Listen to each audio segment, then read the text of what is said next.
हमारा क्वेश्चन 4 चल रहा था कंसाइनमेंट में। अब कंसाइनमेंट में क्वेश्चन 4 में हम लोग पहुंचे थे क्वेश्चन नंबर 4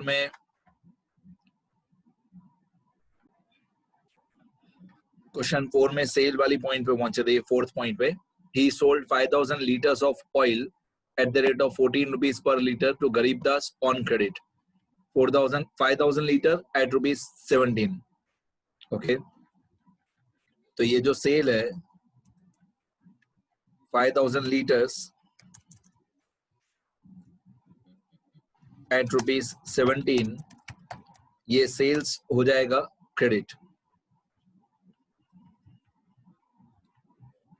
यहाँ पे हम लोग लिखेंगे बाय कंसाइनी अकाउंट, मतलब कंसाइनमेंट अकाउंट में क्रेडिट साइड, बाय कंसाइनी, उसके नीचे लिखेंगे क्रेडिट सेल, और क्रेडिट सेल की अमाउंट 5000 मल्टीप्लाई बाय 17। तो यहाँ पे आएगा इनर कॉलम में 5000 मल्टीप्लाई बाय 17, ये होता है 85,000। 5000 मल्टीप्लाई बाय 17 ये होता है 85,000। ठीक है, अब ये 85,000 क्रेडिट सेल हुआ।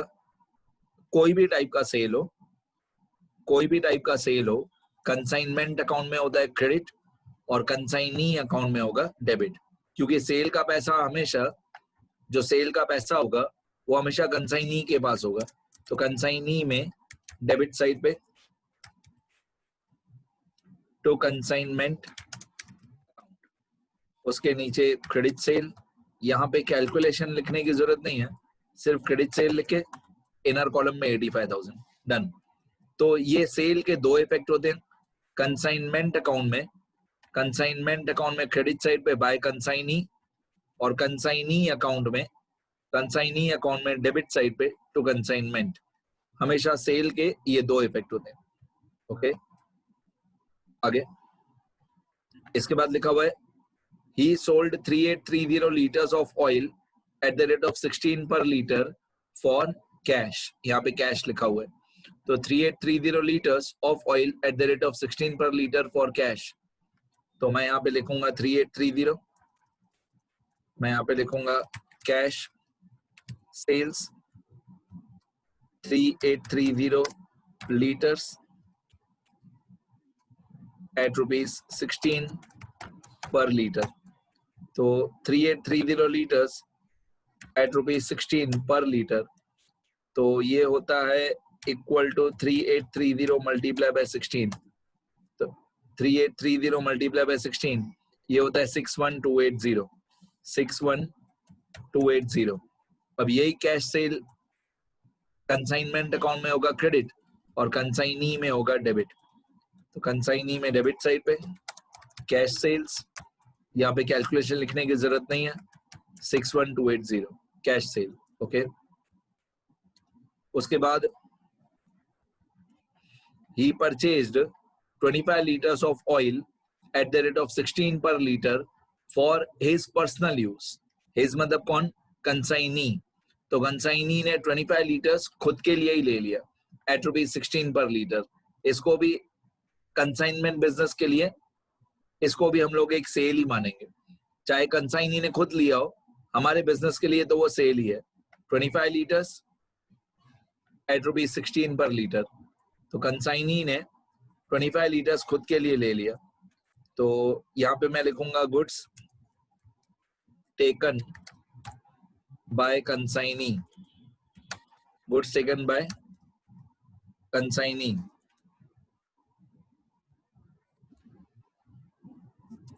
Goods taken by consignee. अब कंसाइनी ने 25 लीटर्स खुद के लिए ही ले लिया एट रुपीज 16। तो 25 लीटर्स एट रुपीज 16, इसको मल्टीप्लाई करें, इक्वल टू 25 मल्टीप्लाई बाय 16, ये होता है 400। Goods taken by consignee. अब कंसाइनमेंट अकाउंट में हुआ क्रेडिट, तो कंसाइनी अकाउंट में होगा डेबिट। यहाँ पे लिखेंगे goods taken by consignee 400, goods taken by consignee 400। Total 4 type की सेल होती है, उसमें से इस क्वेश्चन में 3 टाइप की सेल दी हुई है। कैश सेल दिया हुआ है, क्रेडिट सेल दिया हुआ है, गुड्स टेकन बाय कंसाइनी दिया हुआ है। एक चौथा भी टाइप होता है, चौथे टाइप को हम लोग बोलते हैं रिकमेंडेशन सेल। जब आएगा तब मैं समझा दूंगा रिकमेंडेशन सेल क्या होता है, और इस क्वेश्चन में भी डेल क्रेडिट कमीशन है, वहां पे मैं सारी चीजें रूल्स में समझाऊंगा। ओके, अब आगे ये 3 टाइप की सेल थी। ये सबसे पहले 5000 लीटर्स क्रेडिट सेल था ऑन क्रेडिट, फिर 3830 लीटर्स कैश सेल था, और 25 litres goods taken by consignee था। आगे अब 7th पॉइंट करने से पहले, ये जो 7th पॉइंट है वो करने से पहले मैं आपको पहले कमीशन की पॉइंट समझा देता हूँ। उसके लिए कमीशन की पॉइंट समझाने के लिए मेरे को पहले सेल्स का टोटल करना पड़ेगा। तो सेल्स का टोटल करेंगे तो उसमें ये 85,000 प्लस 61,280 प्लस 400, ये तीनों सेल को पहले प्लस करना पड़ेगा। 85,000, 61,280 और 400, इन तीनों का टोटल है 146,680। यही 146,680 यहाँ पे भी आएगा सेम कंसाइनमेंट में क्रेडिट साइड, और यहाँ पे भी आएगा सेम कंसाइनी में डेबिट साइड। 85,000, 61,280 और 400, 85,000, 61,280 और 400, तीनों का टोटल 146,680। डन। अब मैं आप लोगों को पहले कमीशन समझा देता हूँ। कमीशन की एंट्री हमारी की हुई है, इफेक्ट्स बाकी है, तो पहले कमीशन समझा देता हूँ। कमीशन में 2 टाइप की कमीशन इस क्वेश्चन में लिखी हुई थी। एक 5% ऑर्डिनरी कमीशन। जो ऑर्डिनरी कमीशन होती है वो हम टोटल सेल पे निकालते हैं। टोटल सेल मतलब जो ये आउटर कॉलम में लिखा हुआ है 146,680, इस पे आउटर कॉलम पे 5%। अब इस आउटर कॉलम में चारों टाइप की सेल्स इंक्लूडेड होनी चाहिए। Cash cell, credit sale, goods taken by consignee और रिकमेंडेशन सेल। चारों टाइप का जो टोटल हो उस पे हम लोग ये 5% निकालेंगे। तो इस क्वेश्चन में रिकमेंडेशन सेल है नहीं, तो हम अज्यूम कर लेंगे कि रिकमेंडेशन सेल 0 है। चौथा भी यहाँ पे सेल होता है रिकमेंडेशन सेल, हम ऐसा अज्यूम कर लेंगे कि वो 0 है। डन। तो जो टोटल आउटर कॉलम में आता है उस पे 5%। तो यहाँ पे टोटल कितना है 146,680। तो मैं कैलकुलेशन के साथ समझाता हूँ कि 146,680 मल्टीप्लाई बाय 5/100, ये हमारा ऑर्डिनरी कमीशन होगा। 146,680 मल्टीप्लाई बाय 5/100। अब एक छोटी सी पॉइंट है, बट मैं मेरे स्टूडेंट्स को हमेशा यही एडवाइस देता हूँ कि जो ऑर्डिनरी कमीशन की अमाउंट हो उसको हमेशा आउटर कॉलम में लिखना। ये बहुत छोटी माइन्यूट सी बहुत छोटी सी बात है, लेकिन इसकी वजह से बहुत बार पूरा आंसर गलत हो जाता है। तो जैसा मैं बोल रहा हूँ वैसा करना। कमीशन की अमाउंट दोनों, ये 5% वाली ऑर्डिनरी कमीशन भी और 2% डेल क्रेडिट कमीशन भी, कमीशन की अमाउंट्स डायरेक्टली हमेशा आउटर कॉलम में लिखना, इनर कॉलम में नहीं लिखना। तो मैं यहाँ पे कैलकुलेट करता हूँ 146,680 मल्टीप्लाई 5 डिवाइड बाय 100। 146,680 मल्टीप्लाई 5/100, तो ये होता है 7334। तो मैंने पहले भी बताया ऑर्डिनरी कमीशन जो होता है वो टोटल सेल पे होता है, चारों टाइप की सेल का टोटल। फिर del credit commission, del credit commission जो होता है वो सिर्फ और सिर्फ क्रेडिट सेल पे होता है, क्योंकि हम डेल क्रेडिट कमीशन देते ही इसलिए है, डेल क्रेडिट कमीशन हम देते ही इसलिए कि अगर कभी बैड डेट्स का लॉस हो तो बैड डेट्स का लॉस हमको नहीं भरना पड़े, हमको पे नहीं करना पड़े, कंसाइनी को पे करना पड़े। इसीलिए हम कंसाइनी को 2% एक्स्ट्रा कमीशन देते हैं कि भाई बैड डेट्स की जवाबदारी तेरी। अगर कोई कस्टमर इंसॉल्वेंट हो गया तो उसका नुकसान कंसाइनी ही भरेगा, तो हम कंसाइनी को बोलेंगे 2% एक्स्ट्रा ले ले, पर बैड डेट्स नहीं होना चाहिए। कंसाइनी बोलेगा ओके, तो 2% सिर्फ क्रेडिट सेल पे। तो क्रेडिट सेल है 85,000 multiply by 2 divided by 100। 85,000 multiply by 2 divide by 100, ये डेल क्रेडिट कमीशन, और इसको भी आउटर कॉलम में ही लिखना चाहिए। तो 85,000 मल्टीप्लाई 2 डिवाइड बाय 100, ये होता है 1700। 1700। अब ये दोनों कमीशन का दूसरा इफेक्ट, दोनों कमीशन हमारे बिजनेस के लिए एक्सपेंस होता है, हमारे बिजनेस के लिए एक्सपेंस होता है, और कंसाइनी के लिए इनकम होता है। 7334 और 1700 यहाँ पे हुआ डेबिट, तो कंसाइनी में होगा क्रेडिट, दूसरा इफेक्ट।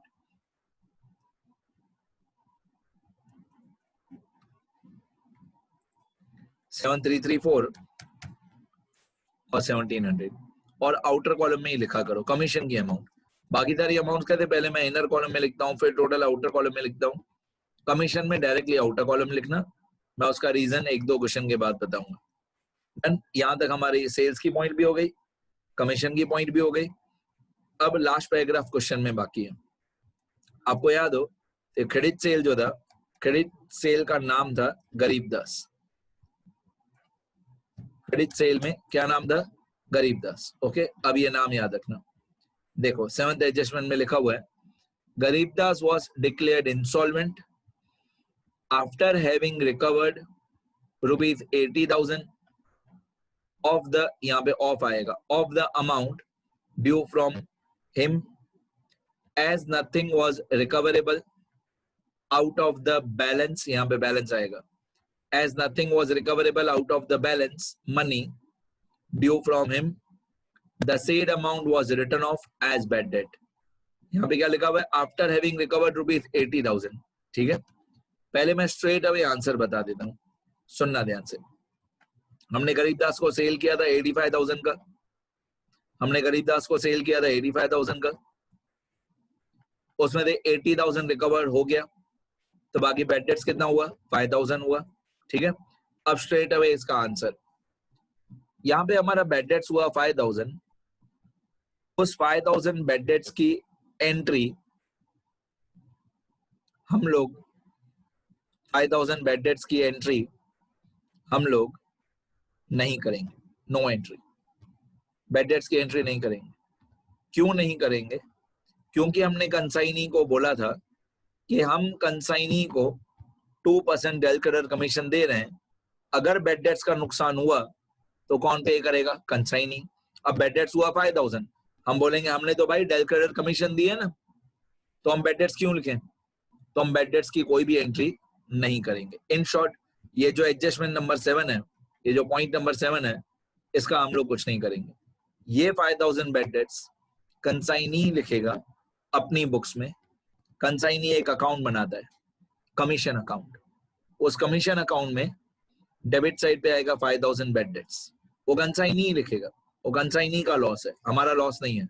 हमने तो पहले से ही कंसाइनी को बोला था कि हम तेरे को 2% डेल क्रेडिट कमीशन दे रहे हैं, बैड डेट्स हुआ तो तेरी जवाबदारी, तो हम लिखेंगे नो एंट्री। डन। आगे, अब इस क्वेश्चन में बाकी रह गई सबसे हार्ड पॉइंट, क्लोजिंग स्टॉक, और ये नॉर्मल लॉस वाला क्वेश्चन है, तो मैं लिखूंगा बाय कंसाइनमेंट स्टॉक अकाउंट, और यहाँ पे मेरे को चाहिए क्लोजिंग स्टॉक की अमाउंट। वो फाइंड आउट करने के लिए एक तरीके से, ये फाइंड आउट करने के लिए पूरा क्वेश्चन स्टार्टिंग से लेकर रिवाइज करना पड़ेगा। कितने लीटर्स थे, कितना नॉर्मल लॉस हुआ, कितना अबनॉर्मल लॉस हुआ। अगर आप यहाँ से देखोगे तो भी पता चल जाएगा, ये ब्रैकेट्स काम आएंगे सारे।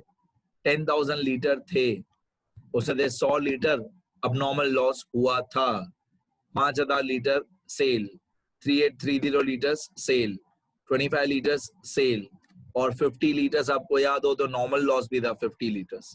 तो एक तरीके से आपको पूरा क्वेश्चन रिवाइज करना पड़ेगा, पूरा सारी एंट्री एक बार फिर से करनी पड़ेगी, लेकिन वर्किंग नोट में। तो वर्किंग नोट देखो, ये बहुत टिपिकल होता है, ये valuation of closing stock when normal loss is given, ये थोड़ा हार्ड होता है, सुनना ध्यान से। एक तरीके से पूरा क्वेश्चन रिवाइज करना पड़ेगा।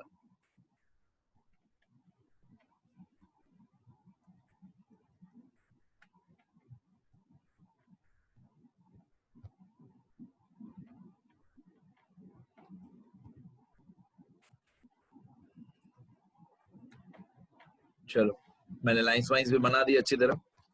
सबसे पहले इसमें जितने टोटल हमने गुड्स भेजे थे वो सारे लिख देने के, और सारी वैल्यूएशन शुरू करने की कॉस्ट प्राइस से, कॉस्ट ऑफ गुड्स सेंट। अभी मेरे को जितनी अमाउंट याद है मैं लिखते जाऊंगा, मेरे को जितनी अमाउंट्स याद है मैं लिखते जाऊंगा, नहीं याद होगी तो मैं क्वेश्चन में दे या कंसाइनमेंट अकाउंट में दे देख लूंगा। सबसे पहले हम लोगों ने भेजे थे 10,000 लीटर्स और रेट था 10 रुपीज पर लीटर।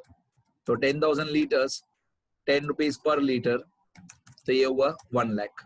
अगर आपको याद नहीं हो तो आप क्वेश्चन में देख सकते हो, ये रहा 10,000 लीटर्स एट रुपीज 10 पर लीटर।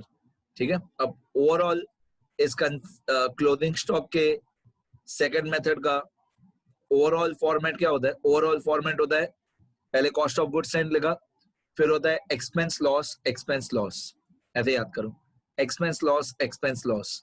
तो यहाँ पे सबसे पहले आएगा एड एक्सपेंसेस ऑफ कंसाइनर। अब एड एक्सपेंसेस ऑफ कंसाइनर में हमको कंसाइनर के सारे एक्सपेंसेस चाहिए, सारे कंसाइनर के सारे चाहिए। तो कंसाइनर के सारे एक्सपेंसेस मतलब ये 2000, ये लिखा हुआ है टू कैश, ये कंसाइनर के एक्सपेंसेस थे 2000, तो सारे एक्सपेंस चाहिए कंसाइनर के 2000। तो एड एक्सपेंस ऑफ कंसाइनर और इसकी अमाउंट मैं लिखूंगा 2000, और मैं आपको भी और अपने आप को भी ये समझाऊंगा कि एक्सपेंस पे करने से अमाउंट बढ़ जाती है, क्वांटिटी नहीं बढ़ती है।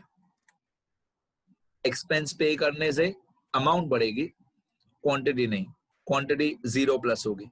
अब हर एक प्लस माइनस के बाद आपको टोटल करना जरूरी है, हर एक प्लस माइनस के बाद टोटल करने का। 10,000 प्लस 0 तो ये होता है 10,000 लीटर्स, 1 लाख प्लस 2,000 तो ये होता है 1 लाख 2,000। ये हो गया एड एक्सपेंस ऑफ कंसाइनर। इसके बाद होगा लेस अबनॉर्मल लॉस, इसके बाद होगा लेस अबनॉर्मल लॉस। अब आपको याद हो अबनॉर्मल लॉस कितना था? अबनॉर्मल लॉस था 100 लीटर्स, अबनॉर्मल लॉस था 100 लीटर्स, और यहाँ पे मैं क्रॉस मल्टीप्लाई करूंगा। क्रॉस मल्टीप्लाई कैसे करूंगा? मैं क्रॉस मल्टीप्लाई करूंगा कि 10,000 लीटर्स की वैल्यू 1,02,000, 10,000 लीटर्स की वैल्यू 1,02,000, 1,02,000, तो 100 लीटर्स की वैल्यू कितनी? मैं यहाँ पे क्रॉस मल्टीप्लाई करूंगा। 10,000 लीटर्स की वैल्यू 1,02,000, तो 100 लीटर्स की वैल्यू कितनी? Equal to 100 multiply by 1,02,000 divided by 10,000, तो मेरा आंसर आएगा 1020। ये मैंने क्रॉस मल्टीप्लाई कर दिया। अब ये मैं 1020 माइनस कर दूंगा, क्वांटिटी में से मैं 100 लीटर्स माइनस करूंगा और अमाउंट में से 1020 माइनस करूंगा, तो यहाँ पे आएगा इक्वल टू 10,000 माइनस 100 9900।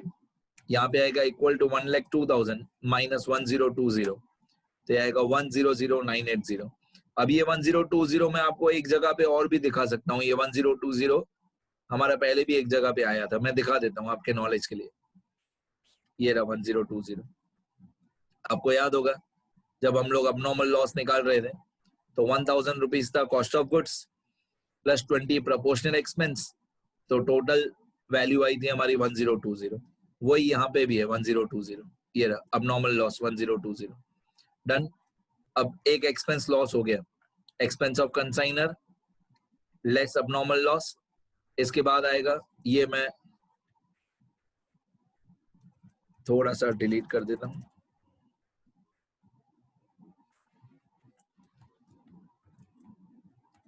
ओके, अब एक एक्सपेंस लॉस हो गया। अब दूसरा एक्सपेंस लॉस, दूसरा एक्सपेंस होता है एक्सपेंस ऑफ कंसाइनी।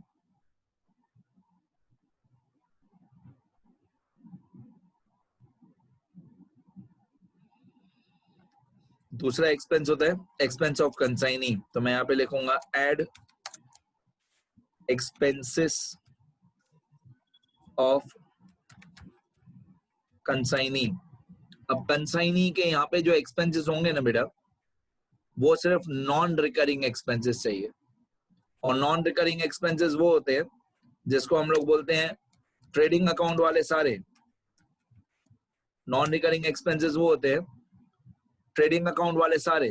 कंसाइनी के एक्सपेंसेस ट्रेडिंग अकाउंट वाले हों तो सारे, प्रॉफिट एंड लॉस अकाउंट वाले हो तो सिर्फ एक, इंश्योरेंस प्रीमियम। तो मैं कंसाइनमेंट अकाउंट में जा रहा हूँ, ये कंसाइनमेंट अकाउंट है, ये कंसाइनी के एक्सपेंसेस है। एक डिलीवरी एक डिलीवरी चार्जेस, एक सेल्स एक्सपेंसेस। अब एंट्री कंसाइनमेंट अकाउंट में एंट्री इन दोनों की होगी, ज्यादा आपको दिखाई दे रहा है स्क्रीन पे, एंट्री दोनों एक्सपेंसेस की करनी है। लेकिन क्लोजिंग स्टॉक निकालते टाइम सिर्फ ये जो 1970 है डिलीवरी चार्जेस, वो हमारे काम का है, क्योंकि डिलीवरी चार्जेस ट्रेडिंग अकाउंट में आता है और सेल्स एक्सपेंसेस पीएनएल में आता है। तो सेल्स एक्सपेंस नहीं चाहिए हमको, खाली ट्रेडिंग अकाउंट वाले एक्सपेंसेस चाहिए, मतलब डिलीवरी चार्जेस 1970। अब ये 1970 हमारे काम का है। मैं फिर से बता रहा हूँ, बार बार बता रहा हूँ, कंसाइनमेंट अकाउंट में सारे एक्सपेंसेस की एंट्री करनी है, लेकिन क्लोजिंग स्टॉक निकालते टाइम सिर्फ डिलीवरी चार्जेस, ट्रेडिंग अकाउंट वाले एक्सपेंस 1970।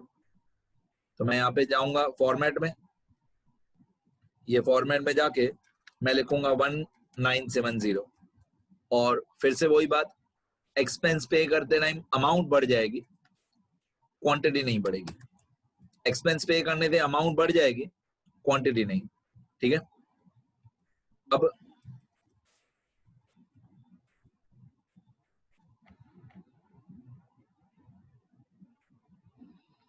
आगे यहाँ पे वैल्यू कितनी आएगी, 9900 माइनस 0 प्लस 0, 9900 प्लस 0, 9900, 100980 प्लस 1970, तो ये आ गया हमारा टोटल कॉस्ट 102950। अब ये जो नॉर्मल लॉस है ये मैं माइनस करूंगा, लेस नॉर्मल लॉस, और नॉर्मल लॉस जो है ये सिर्फ क्वांटिटी में माइनस होगा, अमाउंट में नहीं। नॉर्मल लॉस की सिर्फ क्वांटिटी माइनस होती है, अमाउंट नॉर्मल लॉस की नहीं होती है। नॉर्मल लॉस की ना अमाउंट होती है ना इसकी एंट्री होती है, ये सिर्फ क्वांटिटी में से माइनस होता है। और ये फॉर्मेट आपको बीकॉम की बुक में तो नहीं मिलेगा, जो मैंने ये वाला फॉर्मेट बताया अभी। ठीक है, तो ये हो गया फॉर्मेट। क्या हुआ, एक्सपेंस लॉस, एक्सपेंस लॉस। अब यहाँ पे मैं 9900 में से 50 माइनस कर दूंगा, 9900 माइनस 50, तो ये आएगा 9850, 9900 माइनस 50 तो 9850, और ये तो सेम ही रहेगा, मतलब 102950 माइनस 0 तो सेम ही रहेगा 102950। अब मेरे को ये चाहिए कि क्लोजिंग स्टॉक के लीटर्स कितने हैं। अगर आपको पूरी स्टोरी याद होगी तो ही समझ में आएगा कि क्लोजिंग स्टॉक के लीटर्स कितने थे। मेरे को पहले क्लोजिंग स्टॉक की क्वांटिटी चाहिए, तो स्टार्टिंग से लेकर पहले 10,000 लीटर्स थे। ओके, उसमें से 50 लीटर नॉर्मल लॉस हुआ था, 100 लीटर अब नॉर्मल लॉस हुआ था। 50 लीटर आपको पूरा क्वेश्चन रिवाइज करना पड़ेगा। 50 लीटर नॉर्मल लॉस हुआ था, 100 लीटर अब नॉर्मल लॉस हुआ था। पूरा क्वेश्चन रीड करके या पूरा कंसाइनमेंट अकाउंट रीड करके आपको ये क्वांटिटी लिखनी है यहाँ पे। फिर आपको याद होगा 3830 लीटर्स क्रेडिट पे बेचा था। इसके आगे मेरे को भी याद नहीं है, तो देख लेते हैं। सबसे पहले 10,000 लीटर्स हमने भेजे थे, उसमें से ये 100 लीटर अब नॉर्मल लॉस हुआ था, right. 5,000 litres credit sale, 3830 cash cell, 25 litres goods taken by consignee, तो ये तीनों सेल हो गया था। 5,000, 3830, 25, ये तीनों माइनस हो जाएगा। 100 लीटर अब normal loss, 50 litre normal loss, वो सब क्वांटिटी पूरा क्वेश्चन रीड करना पड़ेगा।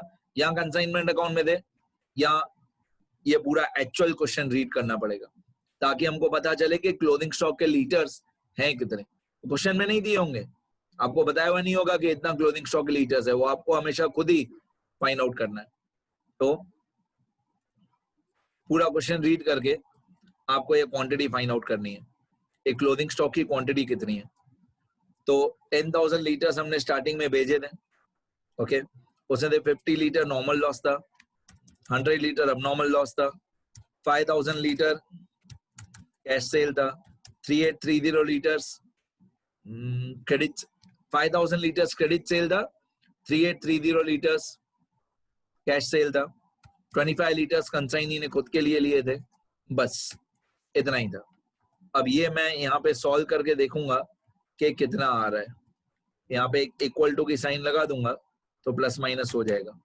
10,000 माइनस 50 नॉर्मल लॉस, 100 अब normal loss, 5,000 litres credit sale, 3830 litres cash cell और 25 litres goods taken by consignee.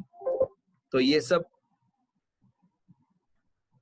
ये सब माइनस करके 995 लीटर्स आ रहा है, ये सब प्लस माइनस करके 995 लीटर्स आ रहा है।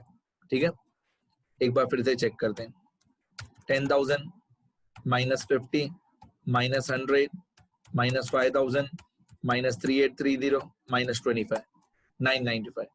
अब 995 के सामने फिर से मैं एक बार क्रॉस मल्टीप्लाई करूंगा और मेरा आंसर आ जाएगा। क्रॉस मल्टीप्लाई करेंगे, equal to 995 equal to 995 multiply 995 multiply 102950 995 multiply 102950 divided by 9850। Cross multiply किया, 995 मल्टीप्लाई 102950 डिवाइडेड बाय 9850, तो यार है 10399.5। और विश्वास रखो परफेक्ट आंसर है, टेक्स्ट बुक में भी यही दिया हुआ है 10399.5। पर टेक्स्ट बुक वालों का सॉल्व करने का तरीका थोड़ा सा अलग है और मेरा तरीका थोड़ा सा अलग है। फर्स्ट फॉर्मेट में अप्लाई करता हूं, जब नॉर्मल लॉस नहीं दिया हो, जो क्वेश्चन 3 में हमने किया क्लोजिंग स्टॉक का पहला मेथड, वो अप्लाई करते हैं जब नॉर्मल लॉस नहीं दिया हो, और ये पूरा बड़ा स्टेटमेंट बनाते हैं जब नॉर्मल लॉस दिया हो। ओके, अब ये हमारा क्लोजिंग स्टॉक आ गया 10399.5, बट इसके बाद और भी दो चीजें होती है। अगर कभी रिपेयर एक्सपेंस दिया हुआ हो, अगर कभी रिपेयर्स दिया हुआ हो तो माइनस कर देना, इस क्वेश्चन में नहीं है। और अगर कभी इनवॉइस प्राइस वाला क्वेश्चन हो तो एक ऐड प्रॉफिट करके आएगा। मैं जब इनवॉइस प्राइस वाले क्वेश्चंस बताऊंगा तब सिखाऊंगा कि प्रॉफिट क्या होता है। तो अगर कभी इनवॉइस प्राइस हो तो ऐड कर देना, फिर यहाँ पे आपका फाइनल आंसर आ जाएगा।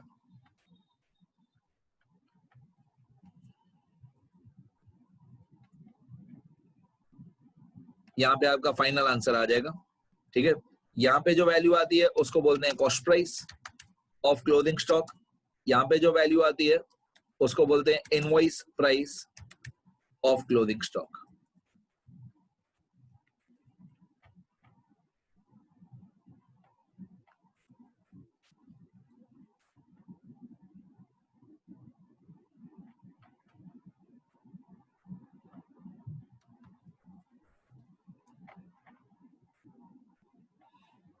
ठीक है, रिपेयर एक्सपेंस अगर दिया हो तो माइनस कर देना, बाकी बचेगा 10399.5 माइनस 0, तो बाकी बचेगा 10399.5। और इनवॉइस प्राइस इस क्वेश्चन में नहीं है। इनवॉइस प्राइस वाले क्वेश्चन में क्या करते हैं, ये जो 10399.5 आया कॉस्ट प्राइस, उसमें प्रॉफिट ऐड कर देते हैं, फिर इनवॉइस प्राइस आ जाता है। पर इस क्वेश्चन में इनवॉइस प्राइस नहीं है, तो मैं ये फॉर्मेट फिलहाल के लिए मिटा देता हूं। ठीक है, फिलहाल के लिए यही हमारा आंसर है 10399.5। ये हम लोग अप्रोक्सीमेट कर देंगे, तो 10400 हो जाएगा, पर बुक वालों ने पॉइंट में आंसर लिखा है, मैं अप्रोक्सीमेट कर दूंगा 10,400। ये 10,400 हो जाएगा कंसाइनमेंट अकाउंट में credit side by consignment stock 10,400। Done, ये हमारी लास्ट पॉइंट थी। और आपने देखा ये अमाउंट 10,400 फाइंड आउट करने के लिए कितनी मेहनत करनी पड़ती है, फॉर्मेट पूरा बनाना पड़ता है। बस अब बैलेंसिंग करूंगा मैं, equal to sum credit side का टोटल, ये क्रेडिट साइड का टोटल 151,800, ये डेबिट साइड का टोटल 116,249। अब डिफरेंस तो इक्वल टू 158,100 माइनस 116,249, तो डिफरेंस आएगा 41,851। इसको हम ट्रांसफर करते हैं to profit and loss account, और ऑब्वियसली अगर डिफरेंस डेबिट साइड पे आ रहा है तो हम इसको बोलते हैं प्रॉफिट, अगर डिफरेंस डेबिट साइड पे आ रहा है तो 41,851। ये टोटल में ऊपर नीचे, ऊपर सिंगल लाइन नीचे डबल लाइन कर लेना, जो भी ये टोटल है उसे सिंगल लाइन डबल लाइन कर लेना। ओके, अब कंसाइनमेंट अकाउंट का जो डिफरेंस आया ये वाला 41851, ये कहीं पे भी ट्रांसफर नहीं करना है, बस इतना लिख के छोड़ देने का। अब कंसाइनी अकाउंट, कंसाइनी अकाउंट में हमेशा डेबिट का टोटल बड़ा आएगा, तो कंसाइनी अकाउंट में डेबिट में एक ही अमाउंट है 146680, तो यही टोटल आएगा 146680।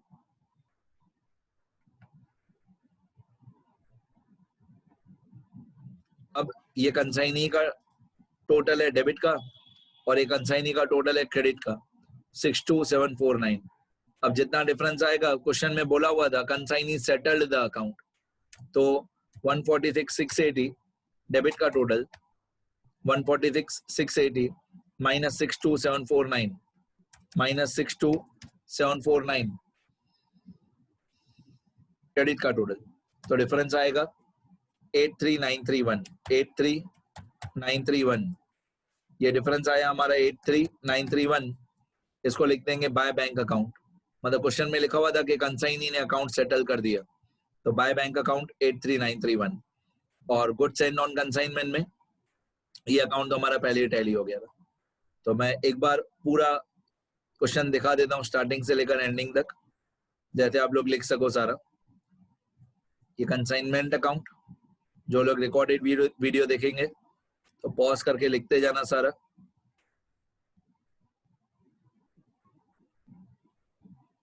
ये कंसाइनमेंट अकाउंट,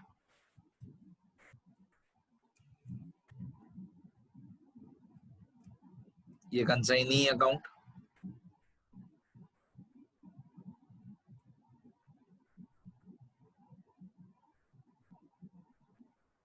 ये goods and non consignment account,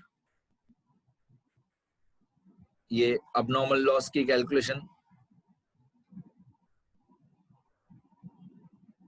और ये क्लोथिंग स्टॉक, सबसे इंपॉर्टेंट क्लोथिंग स्टॉक की कैलकुलेशन।